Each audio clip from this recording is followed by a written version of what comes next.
Hallelujah, Hallelujah,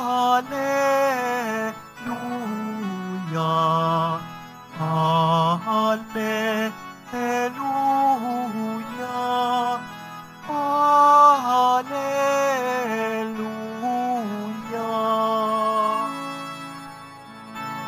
Hilingin ko sa Ama,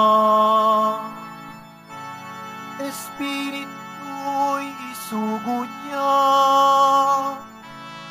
upang sumain iyo at tuwina. Hallelujah, Hallelujah,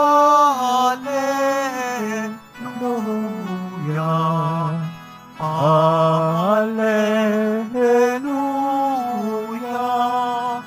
Hallelujah.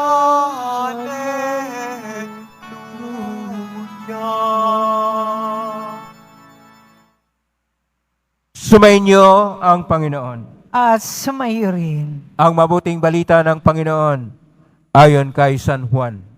Papuri sa iyo, Panginoon.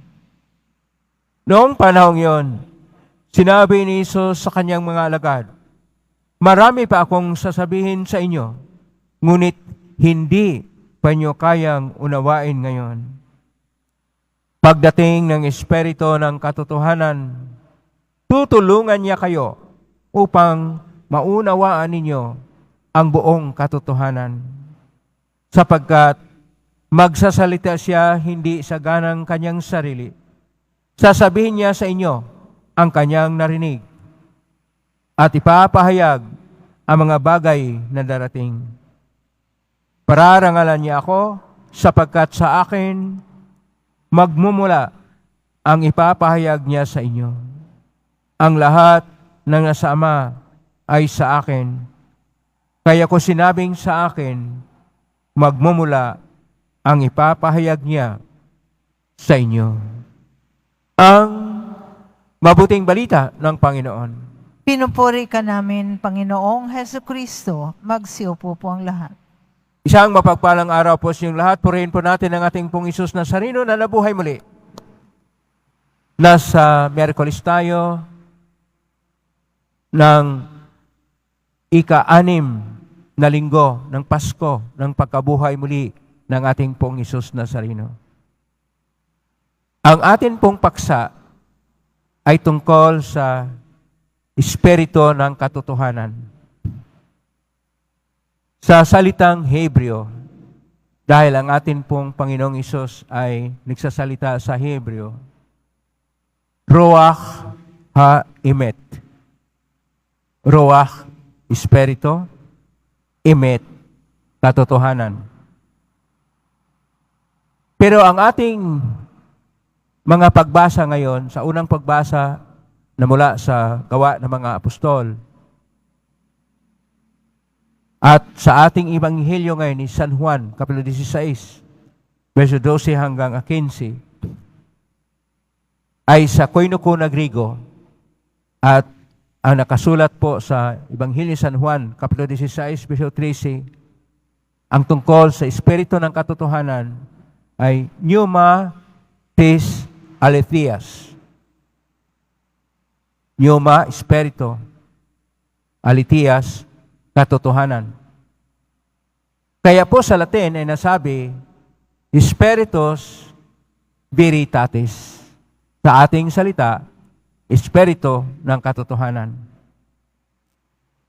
Dapat po nating tingnan na sa ating Ebanghelyo, ang ating Panginoon ay nagkaroon ng dalawang bagay na masabi nating medyo isang hadlang upang ang kanyang mga apostol ay makapagpatuloy sa pagpapahayag ng Ebanghelyo dahil hinirang po ng ating Panginoong Hesus sa mga apostol, ang mga disipulo upang sila ay magpahayag ng mabuting balita o Ebanghelyo.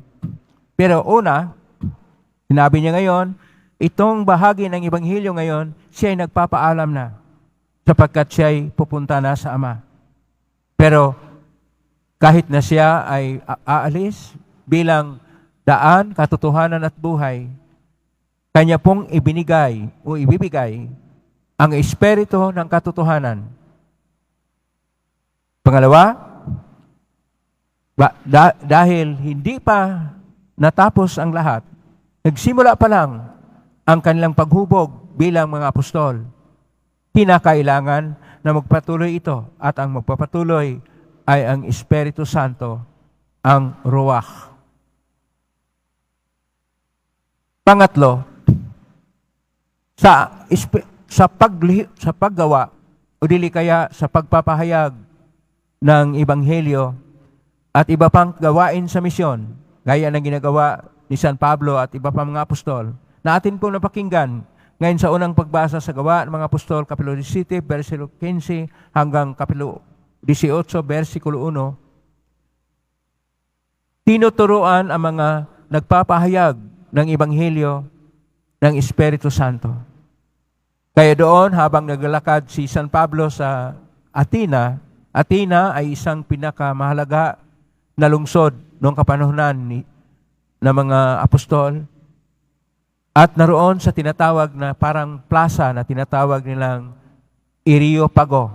At sa plaza na yon, sa lugar na yon, doon ang lahat ng mga tao magtitipon dahil mayroong iba't ibang mga ideya na ipapahayag. Ang pinapahayag ni San Pablo ay tungkol sa isang lugar na kung saan para sa Diyos na hindi nakikilala. At yon, sinabi ni San Pablo, yon ang Diyos na Poong Jesus Nazareno, na siya at ang Ama, isa at ang Espiritu Santo, nilikha ang lahat, at siya ay nagkatawang tao, pero siya ay, nung siya ay pinatay, nabuhay muli.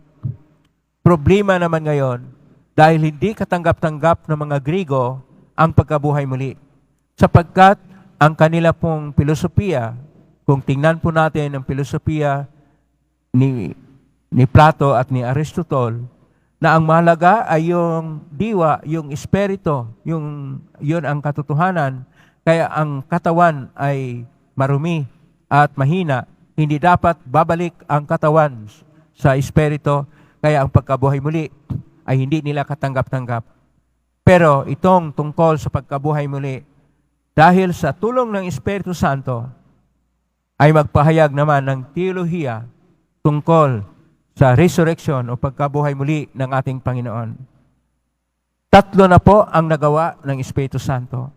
Una, nagpapatuloy ang lakas ng mga apostol upang sila'y magkaroon ng lakas loob na magpahayag ng Ebanghelyo at ipagpatuloy ang misyon ng Panginoon.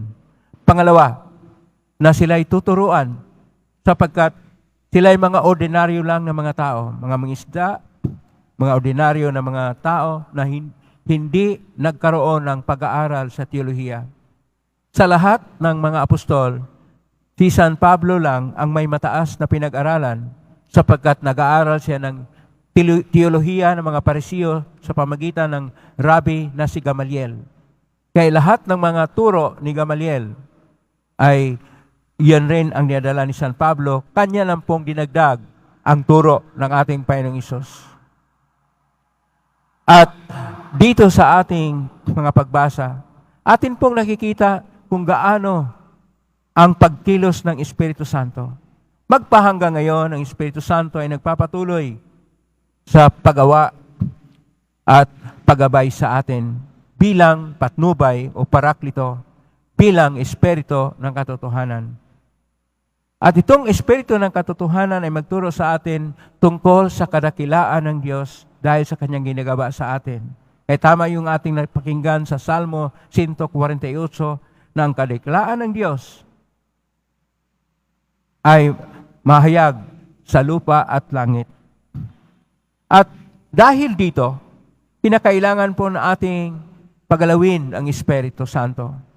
At paano po natin ito pagalawin? Una, dapat nating tingnan ang mga batayan sa tinuturo ng ating Panginoon. Na una, siya na nagkatawang tao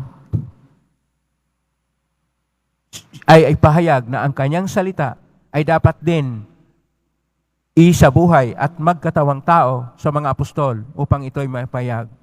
Pangalawa, ang Espiritu Santo ay naglikha ng panibagong likha, ayon pa sa Ebanghelyo ni San Juan, Kapitulo 3, verse 38, upang ang Espiritu Santo ay siyang tunay na gabay sa panibagong paglilikha ng Diyos. Pangatlo, ng Espiritu Santo ay magkaroon ng buhay, magkaroon ng pagbigay buhay kapag ito'y tinatanggap. Ebanghelyo ni San Juan, Kapitulo 20, verso 23. At ang aksyon ng Espiritu ay magkaroon ng pagkakasundo. Ebanghelyo ni San Juan, Kapitulo 20, verso 23. At ito ang pagpatuloy sa pagpapahayag o pagsasaksi sa lahat sa Panginoong nabuhay muli. Kaya kung atin pong tingnan ang buong Biblia, mayroon pong 250 times, 250 kabisis na ulit ang tungkol sa Espiritu Santo. Ganon kahalaga ang Espiritu Santo. Kaya siya yung pangatlo na persona, pero dapat rin nating tingnan, ang buhay ba natin dahil ngayon, wala ng ating Panginoon ay nakaluklok na sa kanan ng Diyos na Ama? Dahil pagkatapos nung siya ay nabuhay muli, ay umakyat sa langit, at sa mga sumusunod na linggo ay pag-akyat sa langit ng Panginoon, magpahayag sa atin na tayo ay nasa taon ng Espiritu Santo. Hinayaan ba natin ang Espiritu ng Diyos, ang Espiritu ng katotohanan, ang Spiritus Veritatis, Pneumatis Aletias, o Ruach Haemet, na siyang gagabay sa buhay natin? Hinayaan ba natin na ang ating pagtingin sa lahat ng mga pangyayari sa buhay ay naugnay sa Ebanghelyo sa tulong ng Espiritu ng Diyos?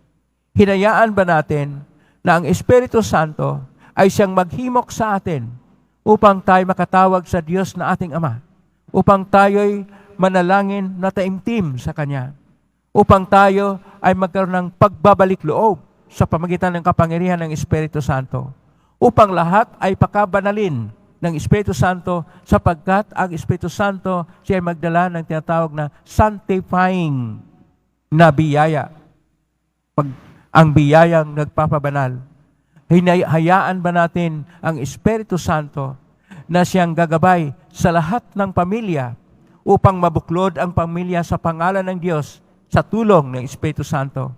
Hayaan ba natin ang lahat ng mga naglilingkod sa simbahan ay hinihimok ng Espiritu Santo upang mabigyang lakas, upang ang panampalataya ay mapalalim, upang ang pagkilos ay pagkilos na may pag-ibig para sa Diyos at sa kapwa?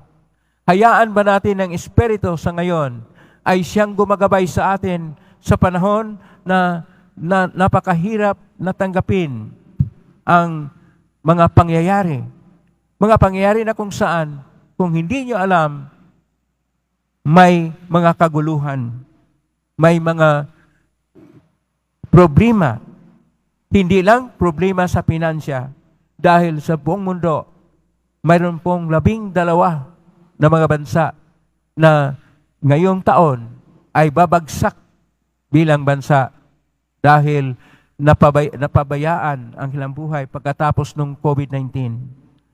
At hindi lang na itong mga 12 bansa, may mga gulo pa na mangyayari, at ang napakalapit na bahagi natin ay doon sa West Philippine Sea hanggang Taiwan. At ang sunod pa ng mga pangyayari sa buhay na kailangan natin ng Espiritu Santo na gagabay sa atin, dito na rin sa ating bansa. Paano natin gawin na tayo'y magkakaisa? Dahil mayroon na pong pagkawatak-watak ang lahat ng mga grupo ng mga tao at may raming nagpakanya-kanya.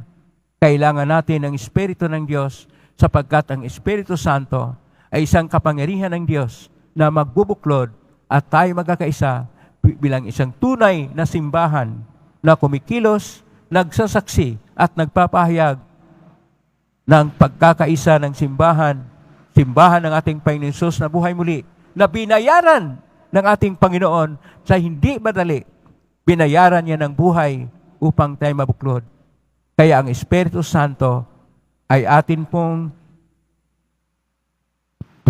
isentro sa ating lahat ng pagkilos, sapagkat siya ang magpapatuloy sa atin sa paggabay, sa pagbibigay ng inspirasyon na ang lahat ay dapat gabayan ng Espiritu Santo. Kuminsan, akala natin, yun na lang sa mga charismatic groups ang Espiritu Santo gagabay. At yung mga iba't ibang grupo, magpatuloy sa kanya-kanyang paraan. Naway, hindi po ganyan ang dapat nating pagtingin. Ang Espiritu Santo ay siyang nagpapakilos sa panibagong simbahan. At kasunod na taon, mayroon tayong Jubileo 2025. Itong Jubileum 2025 na tinatawag na Jubileo para sa Pilgrims of Hope, ang kamanlalakbay na may pag-asa ay isang tugon sa moderno na mga problema o mga panibagong problema sa bagong panahon. Naway, tayo rin ay gagawa ng paraan, gaya ng tinuturo ng ating Panginoon. Ibibigay ang espiritu ng katotohanan. Siya dapat ang maghimok sa atin. Siya dapat ang siyang magpakilos sa ating buhay. Siya dapat ang magpapabanal sa bawat tahanan, opisina, pagawaan, sakahan, at iba pang pook upang ang Diyos ay maging Panginoon at pumapanginoon sa buhay ng tao. Amen? Purihin natin ang Diyos.